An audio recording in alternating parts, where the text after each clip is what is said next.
Welcome to my YouTube channel എൻ്റെ വഴികൾ. ഏവർക്കും എൻ്റെ വഴികളിലേക്ക് സ്വാഗതം.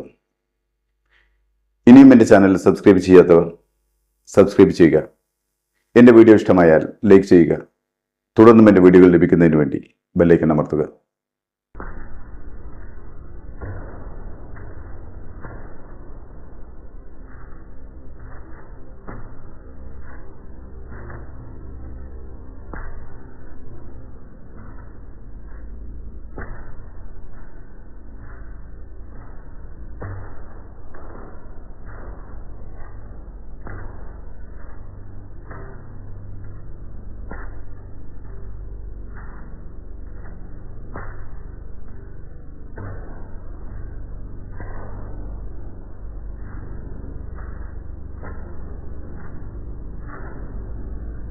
ഈ വീഡിയോ ഇന്നലെ എറണാകുളത്ത് നടന്ന ഒരു കാർ ആക്സിഡന്റിൻ്റെതാണ്. ആക്സിഡന്റ് നടക്കുന്നത് ഒരു സീബ്ര ലൈനിലാണെന്നുള്ളതാണ് വളരെയധികം പ്രകോപനപരമാവുന്നത്. സത്യത്തിൽ നമ്മുടെ രാജ്യത്ത് മാത്രമാണ് സീബ്ര ലൈൻ വെറും റോഡിലെ വെള്ള വരകൾ മാത്രമായി മാറുന്നത്. വിദേശ രാജ്യങ്ങളിലൊക്കെ ആ വെളുത്ത വരകൾക്ക് അതിൻ്റെതായ വലിയ വില തന്നെയുണ്ട്. നമ്മുടെ നാട്ടിലും സീബ്ര ലൈനിന് നിയമസാധുതയുണ്ട്. പക്ഷേ ജനങ്ങളോ അധികാരികളോ അത് മുഖവിലേക്ക് എടുക്കുന്നില്ല എന്നത് മാത്രം. പലപ്പോഴും കേരളത്തിലെ റോഡുകളിൽ കാണാൻ കഴിയുന്ന ഒരു കാഴ്ചയാണ് സീബ്ര ലൈനിൽ ആളുകൾ കൂട്ടത്തോടെ ഇറങ്ങി നിൽക്കുന്നത്. അത്രയൊക്കെ ആളുകൾ കൂട്ടത്തോടെ ഇറങ്ങി നിന്നാലും ഒരു വാഹനവും കാൽനട യാത്രക്കാരെ ശ്രദ്ധിക്കാറില്ല. വാഹനങ്ങൾ വരുന്ന അതേ വേഗതയിൽ തന്നെ ഓടിച്ചു പോകാറാണ് പതിവ്. ഇടയിൽ സഹാനുഭൂതിയും അനുകമ്പയും മര്യാദയും ഒക്കെയുള്ള ഏതെങ്കിലും വാഹനത്തിൻ്റെ ഉടമകൾ നിർത്തിക്കൊടുത്താൽ മാത്രം ആളുകൾക്ക് അപ്പുറത്തെത്താം. പലപ്പോഴും സീബ്ര ലൈനിലൂടെ നടക്കുന്ന പ്രായമുള്ള ആളുകളെ വാഹനം ഓടിക്കുന്നവർ വഴക്ക് പറയുന്നതും കേൾക്കാറുണ്ട്. കാരണം പ്രായമായവർക്ക് വേഗം നടന്നു പോകാൻ ആവില്ലല്ലോ. എന്നാൽ ഒരു കാര്യം നാം ഓർക്കേണ്ടതുണ്ട്, നമ്മൾ എപ്പോഴും വാഹനത്തിലെ യാത്രക്കാരായിരിക്കില്ല. ജീവിതത്തിൽ വല്ലപ്പോഴും സീബ്ര ലൈൻ മുറിച്ചു കിടക്കാൻ നിർബന്ധിതരാകും. അപ്പോഴാണ് വാഹനങ്ങൾ നിർത്താതെ പോകുന്നതിൻ്റെ പ്രയാസം നമ്മളും അറിയുക. ഒരു സത്യം പറയട്ടെ, സീബ്ര ലൈനിൽ മുൻഗണന കാൽനടക്കാരന് തന്നെയാണ്.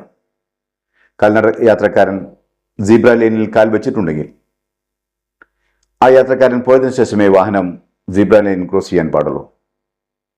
മാത്രമല്ല, ഏതെങ്കിലും വാഹനം നിർത്താതെ പോകാൻ ശ്രമിക്കുമ്പോൾ വാഹനം നിർത്താൻ കാൽനടക്കാരന് കൈകൊണ്ട് ആംഗ്യഭാഷയിൽ ആവശ്യപ്പെടാം. മറ്റൊരു കാര്യം, വാഹനങ്ങൾ ഓടിക്കുന്ന ഡ്രൈവർമാർ സീബ്ര ലൈൻ മുന്നിൽ കണ്ടാൽ വണ്ടിയുടെ വേഗത കുറയ്ക്കേണ്ടതും ആളില്ലെന്ന് ഉറപ്പുവരുത്തേണ്ടതുമാണ്.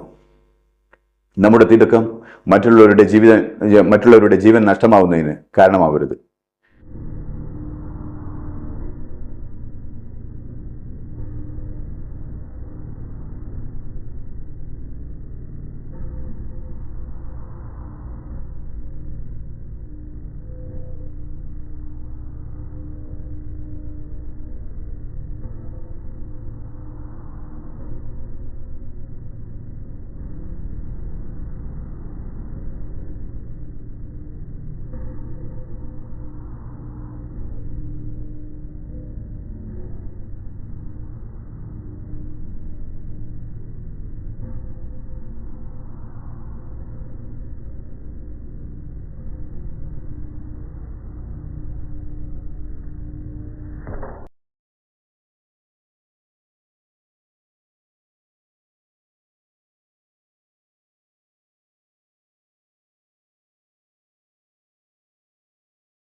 ഇവിടെ നമുക്ക് വീഡിയോയിൽ കാണാം, കാറിന് വേഗത നിയന്ത്രണം ഉണ്ടായിരുന്നില്ല.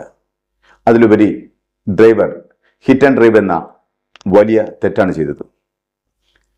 അപകടത്തിൽപ്പെട്ട കുട്ടിയെ ആശുപത്രിയിൽ എത്തിക്കുക എന്ന സാമാന്യ മര്യാദ പോലും ആ ഡ്രൈവർ കാണിച്ചില്ല. ഏതൊരു അപകടത്തിലും മരണകാരണം താമസിച്ച് ആശുപത്രിയിൽ എത്തുന്നത് കൊണ്ടാണ്. തൻ്റെ പക്കൽ നിന്നും ഒരു അപകടം പറ്റിയാൽ തനിക്ക് തന്നെ യഥാസമയം അയാളെ ഹോസ്പിറ്റലിൽ എത്തിക്കാൻ കഴിഞ്ഞാൽ അയാളുടെ ജീവൻ രക്ഷിക്കാനാവും.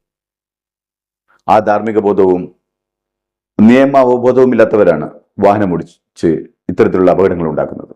അതുകൊണ്ട് ഒരു ഒത്തുതീർപ്പ് ചർച്ചയ്ക്കും ആ ഡ്രൈവർ അർഹനല്ല. അയാളുടെ പേരിൽ മനഃപൂർവ്വമുള്ള നരഹത്യാ ശ്രമത്തിനാണ് കേസെടുക്കേണ്ടത്. ഈ അപകടത്തിൽ ആരും ശ്രദ്ധിക്കാതെ പോയ മറ്റൊരു കാര്യമുണ്ട്. സീബ്ര ലൈനിൽ നിർത്തിയിട്ടിരുന്ന ബസ്. സീബ്ര ലൈനിൽ വാഹനങ്ങൾ നിർത്തിയിടാൻ പാടുള്ളതല്ല. നമുക്ക് ഈ വീഡിയോയിൽ തന്നെ കാണാനാവും. ആ കുട്ടി ഈ സീബ്ര ലൈൻ മുറിച്ചു കിടക്കേണ്ട കുട്ടിയാണ്.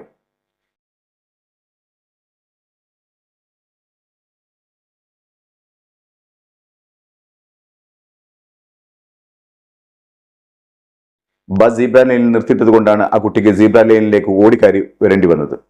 ഓടുന്നത് കൊണ്ട് കുട്ടിക്ക് റോഡിന്റെ ഇരുവശവും ശ്രദ്ധിക്കാനായില്ല. മാത്രമല്ല, ബസിന്റെ അപ്പുറമുള്ള റോഡിന്റെ മുക്കാൽ ഭാഗവും കുട്ടിക്ക് കാണാനാവുകയുമില്ല. ആ ബസ് സീബ്ര ലൈനിൽ നിർത്തിയിട്ടില്ലായിരുന്നുവെങ്കിൽ റോഡിന്റെ ഇരുവശവും നോക്കി ആ കുട്ടി അപകടമില്ലാതെ റോഡ് മുറിച്ചു കിടന്നേനെ.